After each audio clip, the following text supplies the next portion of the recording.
الحمد للہ نعبدہ ونستعینہ ونستغفر به ونعوذ باللہ من شرور انفسنا ومن سیئات اعمالنا من یهد اللہ فلا مضل له ومن یضلل فلا ہادی له اما بعد۔ میرے محترم بزرگوں، دوستو، سیدنا محمد صلی اللہ علیہ وسلم جو دین لے کر آئے، اس میں کہیں بھی کسی بھی پہلو سے کوئی نقص نہیں ہے۔ جتنی بھی چیزیں دنیا میں ایجاد ہیں یا دنیا میں معاملات ہیں، کھیل کود ہے، تمام کی تفصیل رسول اللہ علیہ وسلم کی اسوے میں اور آپ کی سنت میں ہمیں اور آپ کو مل جاتی ہے۔ اس طرح کھیل کود ہے، حضور صلی اللہ علیہ وسلم نے ایک موقع پر فرمایا فَإِنِّي أُكْرِهُ أَن يُرَىٰ فِي دِينِكُمْ غِلْظَةٌ، ایسا نہیں ہے کھیل جائز نہیں ہے، کھیلا کرو، میں نہیں چاہتا تمہارے دین پر اس طرح کا الزام لگ جائے کہ اس میں خشکی اور شدت ہے۔ لیکن بعض کھیل ایسے ہیں جو ناجائز اور حرام ہیں۔ آج میں ایک ایسے کھیل کے بارے میں تذکرہ کرتا ہوں جسے لوگ بہت کم جانتے ہیں کہ اس میں بھی کوئی حرام کوئی چیز ہے، اور اتفاق یہ ہے 10-11 حرام چیزیں اس کھیل میں ایک ساتھ ہے، اور وہ بہت ہی لوگوں میں رائج ہے، لوگ اسے جانتے بھی نہیں اس بات کو کہ اس میں کوئی حرام چیز بھی ہے، سمجھتے ہیں ایک کھیل ہے بچوں کا جسے پتنگ بازی کہتے ہیں۔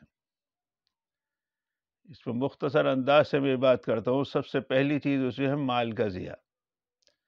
مال کا ضائع کرنا یہ شریعت میں حرام ہے۔ دوسرا ہے وقت کا ضیاع، وقت کا ضائع کرنا بھی حرام ہے۔ تیسری چیز یہ ہے جو اکثر پتنگ اڑاتے وقت انسان کی جان چلی جاتی ہے۔ کتنی واقعات اخبارات میں پڑھتے ہیں اور ویسے بھی معلوم ہوتے ہیں کہ بچہ پتنگ اڑاتے اڑاتے گر گیا چھت پہ سے اور اس کی جان ضائع ہو گئی اور مر گیا، یہ بھی حرام ہے۔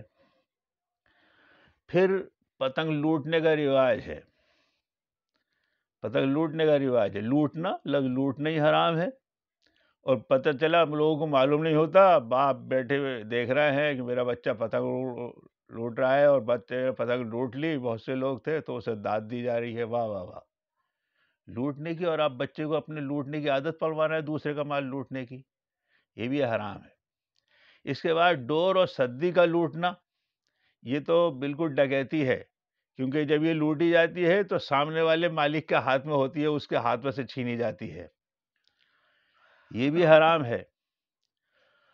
پھر ہر شخص کی نظر دوسرے کو نقصان پہنچانے پہ ہوتی ہے، سامنے والے کی پتن کٹ جائے، کسی کو نقصان پہنچانا اور کسی کا برا چاہنا، یہ بھی شریعت میں حرام ہے۔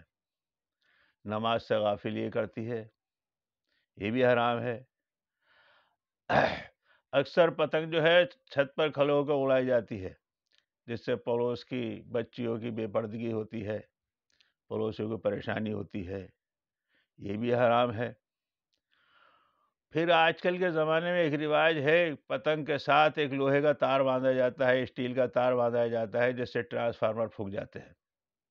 اس سے پورا محلہ تکلیف کے اندر مبتلا ہوتا ہے، اور خاص کر گرمیوں میں پتنگ زیادہ اڑائی جاتی ہے، اور گرمیوں میں لائٹ کا چلے جانا اور اس کا اڑ جانا آپ لوگ سب جانتے ہیں کہ کتنی تکلیف کا باعث بنتا ہے، اس لیے یہ بھی حرام ہے۔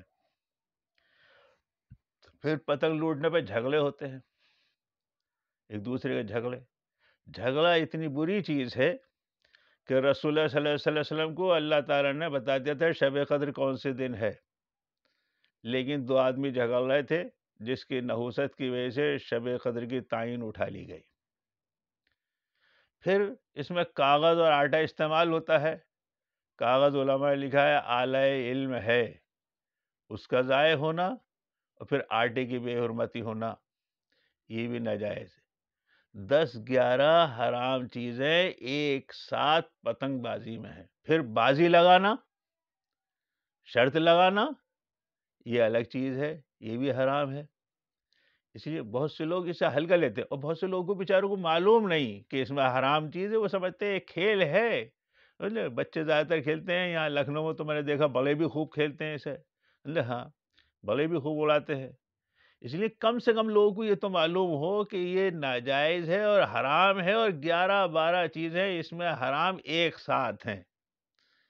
اللہ تعالی ہمیں سب کو توفیق نصیب فرمائے، اور کم سے کم ان حرام سے بچنے کی توفیق نصیب فرمائے۔ حلال کھیل جو ہے وہ انشاءاللہ میں اگلی اس میں اس کے بارے میں عرض کرنے کی کوشش کروں گا۔ اللہ تعالی ہمیں سمجھ اور فہم نصیب فرمائے، اور کم سے کم حرام چیزوں سے بچنے کی توفیق نصیب فرمائے۔ وآخر دعوانا الحمدللہ رب العالمین۔